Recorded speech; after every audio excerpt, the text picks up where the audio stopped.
Hello, অনেকদিন পরে মামাদের মধ্যে প্রাণের সঞ্চার হয়েছে। আজকে আমরা আছি XY 2002 জয়মন্টপ সিংগার মানিকগঞ্জ। রোলটা খেতে কেমন? খুব ভালো কাঁচা মরিচার রোল। এত স্বাদ কেন? খুব স্বাদ। এরপরে বারবার খেতে হবে। খুব স্বাদ। আমার কাছে কেমন লাগতেছে? হুজুর মানুষ, অসাধারণ। আমাদের এই হুজুরের কাছেও রোলটা খুব ভালো লাগতেছে।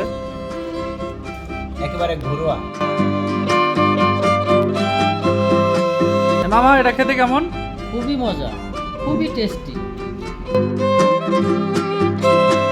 দেখতে ভালো। দেখে ভালো। কাঁচমিষ্টি এমনি দিতে হবে, দেওয়ার পরে সুন্দর করে হাত দিয়ে ধরতে হবে, তারপরে দেখবা কিভাবে করতে হবে। দেখুন